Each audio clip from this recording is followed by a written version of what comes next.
Hello everyone, मैं हूं आशिका सिन्हा और स्वागत है आपका स्कूल शिक्षा के इस ऑनलाइन लर्निंग प्लेटफॉर्म पे। तो आजकल एक टॉपिक जो है वो काफ़ी चर्चा में चल रहा है और ये सवाल जो है आपके मन में भी चल रहा होगा कि क्या मैम CHS, JNV और सैनिक स्कूल की तैयारी क्या साथ में की जा सकती है या फिर हमें बस एक ही एग्ज़ाम की तैयारी करना चाहिए। अगर सारे एग्ज़ाम की तैयारी एक साथ करेंगे तो ये हमारे लिए बहुत बड़ा डिस्ट्रैक्शन साबित हो सकता है। तो इस सवाल का जवाब देने मैं यहाँ पे आ गई हूँ और इस वीडियो में हम लोग बात करने वाले हैं कि क्या हम तीनों की तैयारी साथ में करें या ना करें। और इस वीडियो को बाबू बिल्कुल एंड तक देखिएगा, एंड तक आपको समझ में आ जाएगा कि आपको क्या करना चाहिए या क्या नहीं करना चाहिए, ठीक है। और ये उन बच्चों के लिए भी है जो आगे CHS JNV की तैयारी करने वाले हैं, चाहे वो 2026 में दे रहे हो, 27 में दे रहे हो या आगे जिस भी साल में देने वाले हो। देखिए, तो सबसे पहला मैं आपको पॉइंट वाइज जो है हर एक चीज समझाऊंगी। तो मेरा सबसे पहला पॉइंट रहेगा कि देयर इज अ रीजन कि तीनों एक ही क्लास में कंडक्ट होते हैं। 6th में आपका CHS को तो हटा दो, 6th में पहली बात एग्जाम ही नहीं होता, ठीक है। तो 6th में ई-लॉटरी सिस्टम चलता है तो उसको हटाते हैं। 9th की बात करते हैं, 9th में आपका JNV और सैनिक स्कूल का एग्जाम होता है। तो एक कारण है ना कि दोनों सेम क्लास में आपका एग्जाम हो रहा है ना।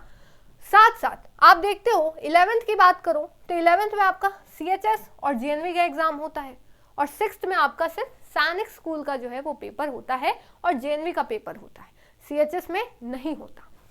तो पहला पॉइंट तो मेरा ये है कि दोनों सेम क्लासेस में होते हैं, दोनों का सिलेबस आपका 8th क्लास पे ही बेस्ड होता है। ध्यान से सुनिएगा, 8th क्लास पे ही सिलेबस बेस्ड होता है अगर हम क्लास 9th के एंट्रेंस टेस्ट की बात करें तो। और क्लास 6th का जो आपका सिलेबस होता है वो क्लास 5th का जो सिलेबस है उसके ऊपर आपका एंट्रेंस जो है वो कंडक्ट किया जाता है। और मैं 11th की बात करूं CHS और JNV के लिए तो वो पूरा का पूरा आपके क्लास 10th पे बेस्ड होता है। मैं ये खुद से नहीं कह रही, ये हमारा ऑफिशियल सिलेबस कहता है, इसको ध्यान रखिएगा। हम लोग PYQ से बात करेंगे, हम लोग सिलेबस देख के बात करेंगे, ठीक है। तो इसको याद रखिएगा। तो पहला पॉइंट ये। दूसरा पॉइंट बात करते हैं एग्जैक्ट सिलेबस की, ठीक है, एग्जैक्ट सिलेबस की बात करते हैं। उसके बाद जो मेरा थर्ड पॉइंट होगा वो सबसे इंपॉर्टेंट पॉइंट है जो आपके लिए सबसे बेटर चीज जो है वो प्रोवाइड करेगा। चलो बात करते हैं। सबसे पहले तो हमारा जो है आप देख सकते हो, 1 मिनट, ठीक है। हम लोग जैसे ही ओपन कर लेते हैं, CHS का है ये, ठीक है। CHS का बाबू ऑफिशियल प्रोस्पेक्टस है, 2025 का है, 26 का अब तक नहीं आया, आएगा, हम लोग उस पर भी बात कर लेंगे, ठीक है। आप ये CHS का देख सकते हो। ये आप देखोगे बाबू सैनिक स्कूल का है जो 6th और 9th दोनों के लिए देता है और ये ऑफिशियल प्रोस्पेक्टस है क्लास 9th के लिए, देख सकते हो 2026-27, 7 फरवरी को आपका पेपर भी होने वाला है ना। तो ये ध्यान रखिएगा। तो चलिए बात करते हैं एक एक सिलेबस की, यहाँ पे बात करते हैं। आप देख सकते हो प्रोस्पेक्टस है, ठीक है। चलो आओ सिलेबस पे। एग्जाम पैटर्न सबका भले अलग अलग है। देखो अब हम सेक्शंस की बात करते हैं। आप देखोगे JNV में 9th में आपका इंग्लिश, हिंदी, मैथमेटिक्स और जनरल साइंस आता है, ठीक है। हम लोग बात करें CHS की तो CHS में देखो कहीं भी ऑफिशियल सिलेबस नहीं दिया है, बस सीधा दिखाते हैं कहाँ से क्वेश्चन आते हैं। तो सीधा 5 सेक्शन से आपके क्या होते हैं बाबू, क्वेश्चन आते हैं, है ना। 5 सेक्शन आपका Hindi, English, science, social science और मैथ से आपके सवाल आते हैं। तो आप पूरा प्रोस्पेक्टस देख लीजिए, कहीं भी आपको सिलेबस मेंशन्ड नहीं होगा। हम लोग सारी चीजें कहाँ से पता करते हैं, सारी चीजें हम लोग डायरेक्टली पता करते हैं PYQ से। तो CHS is only based on PYQs, आप प्रीवियस ईयर देख सकते हो, ठीक है। तो CHS में भी 5 सेक्शन से आते हैं। कॉमन सब्जेक्ट क्या हुआ बाबू, सोशल साइंस। अगर हम लोग बात करें दूसरे की, सैनिक की, तो अभी मैं बताऊंगी, लेकिन हम लोग कॉमन, चलो कॉमन चीजें निकालते हैं, ठीक है। एक एक पॉइंट पे बात करूंगी, ध्यान से सुनना। देखो सबसे पहले यहाँ कंपेयर कर लेते हैं फॉर क्लास 9, JNV हो गया, CHS हो गया और सैनिक हो गया, ठीक है। तो मैं अगर आपको बताऊं तो आप देखो JNV की अगर बात करते हो, JNV में क्या आता है आपका, मैथ्स आता है, ठीक है, साइंस आता है, इंग्लिश आता है और हिंदी आता, सॉरी, और आपका मैथ्स हो गया, साइंस हो गया, इंग्लिश हो गया, ठीक है, और हिंदी हो गया, ठीक है, ये हो गया, ठीक है। मुझे लगा सैनिक का है, चलो छोड़ो। CHS में बात करें बाबू, आपको मैथ्स आता है, साइंस आता है, इंग्लिश आता है, हिंदी आता है और क्या आता है बाबू, और एक आपका सोशल साइंस आता है, ठीक है। आगे बात करते हैं, सैनिक की बात करें। सैनिक में आपका मैथ्स आता है, ठीक है, साइंस आता है, इंग्लिश आता है, रीजनिंग या फिर इंटेलिजेंस जिसको ये लोग अपनी भाषा में कहते हैं वो आता है और सोशल साइंस आता है। चलो सेक्शन पे भी मैंने बात कर ली। सेक्शन में देखो इसमें भी मैथ्स आता है, इसमें भी मैथ्स आता है, इसमें भी मैथ्स आता है, साइंस इसमें भी आता है, इसमें भी आता है, इसमें भी आता है, इंग्लिश इसमें भी आता है, इसमें भी आता है, इसमें भी आता है, हिंदी इन दोनों में आते हैं एंड सोशल साइंस दोनों में आते हैं। एक्स्ट्रा क्या आया? बस रीजनिंग। तो जो लोग भी सैनिक स्कूल की तैयारी करते हैं उनको रीजनिंग एक्स्ट्रा में पढ़ना पड़ता है, तो रीजनिंग चलो हम लोग मान के चलते हैं, ठीक है, रीजनिंग साइड हो गया। अब बात करते हैं ऑफिशियल सिलेबस की।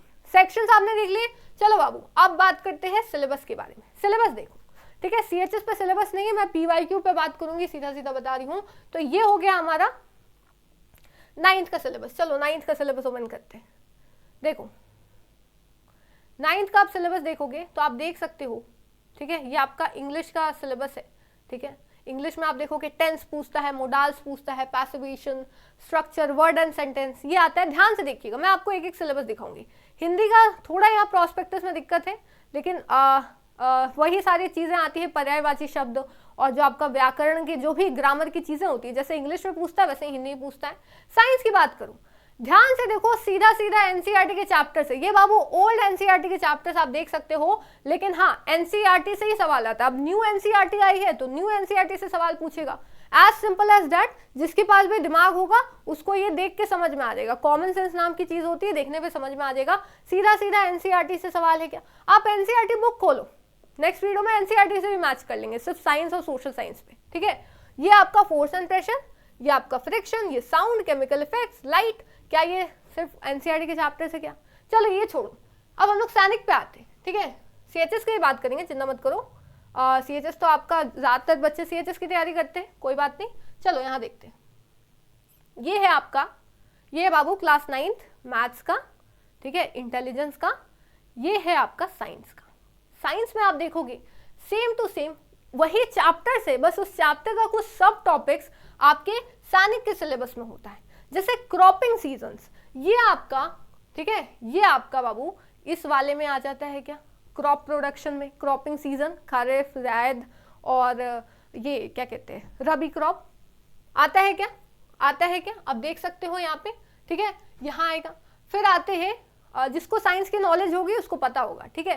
फिर आता है reproduction in plants and animals, ये पूछता है, तो यहाँ हमारा क्या रिप्रोडक्शन है? रिप्रोडक्शन इन एनिमल्स है ना। फिर आते हैं मेटल्स एंड नॉन मेटल्स, उठा लो, कोई भी उठा लो बाबू, कोई भी उठा लो, सब आपके आते हैं। फ्रिक्शन हो गया, साउंड हो गया, ठीक है, लाइट हो गया, तो ये आपकी चीजें हैं।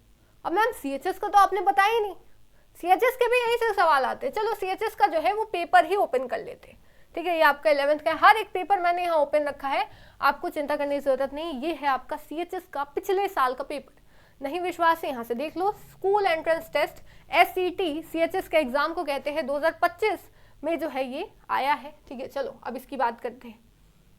ये आपका देख लो, वही रस से सवाल है, प्रत्यय, उपसर्ग, प्रत्यय, ठीक है, रचना एवं रचनाकार, ये सब हिंदी के सवाल है जो आपके सब में ही आते हैं। सैनिक स्कूल में बस हिंदी नहीं आता है, उसके जगह आपका रीजनिंग आता है, ठीक है। ये आपके मैथ्स के सवाल है, हर एक चीज मिला लो तुम, चाहे साइंस और सोशल साइंस हो। मैं साइंस और सोशल साइंस का आपको एग्जाम्पल दूंगी, साइंस का भी, ठीक है, खासकर, तो आप ऐसे देख सकते हो, ठीक है। तो यहाँ आप इसको देख सकते हो, ये सारे क्वेश्चन मैथ्स में आप क्या ही चेंज कर लोगे 8 के सिलेबस में, है ना। और मैं रीजन भी दूंगी कि क्यों आपको जो है वो करना चाहिए। देखो कोल एंड पेट्रोलियम से क्वेश्चन आया है, ठीक है। एग्जॉस्टिबल नेचुरल रिसोर्स किसको कहते हैं? ऑर्गेनिक मैन्योर, क्रॉप प्रोडक्शन से क्वेश्चन आया है, ठीक है। फिर डिजीज कॉज बाय प्रोटोजोआ, वो आपके माइक्रो ऑर्गेनिज्म, फ्रेंड्स एंड फो, देखो यहाँ भी सिलेबस में है, एक मिनट, यहाँ भी सिलेबस में है माइक्रो ऑर्गेनिज्म, आपका सेकंड चैप्टर, जो न्यू एनसीईआरटी में दूसरे नाम से, मैं नहीं कह रही कि दूसरा चैप्टर है, ठीक है। यहाँ भी है, आप देखोगे सारी चीजें जो है आपसे पूछी जाती है। आप हर एक जो है वो चैप्टर निकाल लो, हर एक चैप्टर कहीं ना कहीं आपसे पूछा गया है, ठीक है। ये आप यहाँ देख सकते हो, कोई भी निकाल लो, ठीक है। फिर ये देखो क्लीनेस्ट फ्यूल किसको कहते हैं? मैग्नीशियम रिबन को बर्न करने में क्या होता है? हर एक चीज आप यहाँ एक एक बाबू question, reproduction by budding takes place in, reproduction plants की बात कर रहा है, जो सैनिक में भी आता है, सीएचएस में भी आता है, ठीक है। ये आप देख सकते हो, तो मैंने हर एक चीज आपको मिला दी। ये आपका जेएनवी का है और सीएचएस का ऑफिशियल आता ही नहीं है, तो सीएचएस का मैं आपको कहाँ से दिखा रही हूँ? CHS को मैं PYQ से दिखा रही हूँ, क्योंकि PYQ से ही समझोगे ना सिलेबस, क्योंकि आपका जो एग्जाम हुआ था ना एक तरीके से 2024 के पहले जितने भी पेपर्स हुए वो NCERT पे बेस्ड नहीं होते थे, हम लोग अग्री करते हैं। 2024 से NCERT पैटर्न जो है वो लागू होता है और सीधा NCERT से सवाल आते हैं, क्योंकि NEP लाई गई है, बच्चों को ज़्यादा प्रेशर नहीं दिया जाता है, आपको पूरे दुनिया भर की चीज़ें नहीं पढ़नी है, आपको बस आपकी NCERT, आपके क्लास की जो NCERT वही आपको पढ़नी है, ठीक है, इसको ध्यान रखिएगा। तो प्रेशर कम किया गया है, इसीलिए सैनिक स्कूल हो, JNV हो या CHS हो, सब में आप NCERT से ही देखोगे। मैथ्स भी आपका क्लास 8 का ही सिलेबस होगा, आपसे IIT JEE का क्वेश्चन नहीं पूछ लेगा सैनिक स्कूल में, बस सैनिक स्कूल में थोड़ा लेवल ज़्यादा होता है, ठीक है। तो मैंने आपको सिलेबस भी दिखा दिया, 11th का भी आप ऐसे ही मैच कर सकते हो। मैं आपको 11th के दोनों PYQs मैच करा के दिखाती हूँ, ठीक है। ये देखो बाबू, ये आपका 9th का पेपर है सैनिक स्कूल का, ठीक है। सैनिक स्कूल का भी चलो पेपर देख लेते हैं। मैथ्स तो आप देख ही सकते हो, ठीक है। मैं इसको PDF भी भेज दूंगी टेलीग्राम पे, आप हमारा ऐप इंस्टॉल कर सकते हो, वहाँ PYQs भी मिल जाएंगे। तो अगर हम लोग बात करें, देखो इतने सारे क्वेश्चन है मैथ्स के ही क्वेश्चन, क्योंकि मैथ्स ज़्यादा पूछता है सैनिक स्कूल में। ये आपका इंग्लिश का हो गया, ठीक है, और ये आपका साइंस है क्वेश्चन। देखो बैक्टीरिया, राइजोबियम, प्रोटोजोआ, वायरस, भाई वही सारे सवाल है। क्या किसी को दिख रहा है? जी हाँ। चलो अब बिना इसको झंझट ज्यादा किया, आप यहाँ देखो 11th के भी PYQs है, आप इसको भी मिला सकते हो 11th के, मुझे मिलाने की जरूरत नहीं, मैं आपको ये PDF टेलीग्राम पे दे दूंगी, आप सारे क्वेश्चंस मिला लेना, ठीक है, सारे क्वेश्चंस मिला लेना सबसे में। अब मेरा सबसे एक इंपॉर्टेंट पॉइंट क्या है, ठीक है, मैंने सोशल साइंस का मिलाया भी नहीं है जो मैं पढ़ाती हूँ, साइंस आपको मिला के मैंने दिखाया। चलो तो अब बात करते हैं सबसे इंपॉर्टेंट चीज कि तीनों की तैयारी साथ में करे ही क्यों, वाई, क्यों जरूरत है? नहीं, हम बस CHS की ही तैयारी करेंगे, हम लोग प्रेशर नहीं दे रहे आपको कि आप बस तीनों की तैयारी करिए, ठीक है। आपको क्या करना है बाबू, आपके ऊपर है, क्योंकि आप डिसाइड करो CHS में कितनी सीट्स हैं, JNV में कितनी सीट्स हैं और सैनिक में कितनी सीट्स हैं, ये आपके ऊपर डिसीजन है कि आप किस में जाना चाहते हो। लेकिन there is a word in the dictionary which is called backup option और प्लान बी, ठीक है। तो प्लान बी हमेशा रेडी होना चाहिए अगर आप CHS की तैयारी करो। अगर बाकियों का सिलेबस सेम है तो क्या आप अपने लिए फायदा करोगे? अगर आप तीनों पढ़ते हो तो तीनों अगर आप पढ़ते हो तो अगर बाय चांस CHS में सीट्स इतनी कम है, JNV में भी बस आपको आपके ही JNV में एडमिशन मिलता है और कहीं नहीं, सैनिक में भी आपके सीट्स कम है लेकिन फीस ज्यादा है।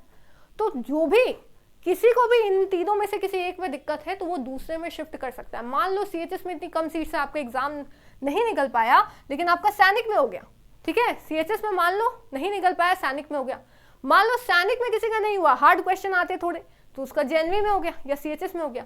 तो क्या आपके लिए विन विन सिचुएशन है, ठीक है। हमेशा प्लान बी रेडी रहना चाहिए और यही मैं आपसे कहना चाहती हूँ। तो आप अगर तीनों का ये सिलेबस पढ़ते हो, इसमें एक काउंटर आप क्या कर सकते हो कि मैम सैनिक में रीजनिंग आता है तो एक ही चीज तो ज्यादा पढ़नी है, मान लो रीजनिंग उतना मत पढ़ो, बेसिक रीजनिंग पढ़ लिया, बाकी में मैथ से 50 क्वेश्चन आते हैं सैनिक में, ठीक है, बाकी सब कम होता है। आपको ये बोलेगा कि भाई लेवल बहुत ज्यादा होता है सैनिक का, तो भाई अगर आप सैनिक के लेवल के मैथ्स पढ़ लोगे ना तो CHS और JNV का मैथ्स आपको एकदम बहुत ईजी लगेंगे। तो खुद को प्रिपेयर करो, खुद को बाबू कमजोर मत करो, खुद को हमेशा स्ट्रांग बनाने के पीछे रहो। और यही मेरा जो है आपसे एक तरीके से रिक्वेस्ट रहेगा, ठीक है। तो आई होप आपको समझ में आया होगा कि तीनों की तैयारी क्या साथ में कर सकते हैं या नहीं। मैं PYQs और PDF सारे आपको जो है टेलीग्राम चैनल पर या हमारे ऐप पे मिल जाएंगे और आप वहां से डायरेक्टली देख सकते हो। और ये जो है जो सिलेबस को मैच करे, PYQs को मैच करे, ये इस साल जो 2026 में सारे एग्जाम होने वाले, चाहे सैनिक स्कूल का हो, चाहे CHS का हो या फिर JNV का हो, ये साफ साफ प्रूफ खुद ब खुद ही दे देगा। तो आई होप आपको चीज़ें समझ में आई होंगी। चैनल को जरूर से सब्सक्राइब कर लिए और कॉमेंट में डाउट हो कुछ तो पूछ सकते हो। तो फिर मिलते हैं नेक्स्ट वीडियो में, तब तक के लिए thank you so much, bye bye, जय हिंद, जय भारत।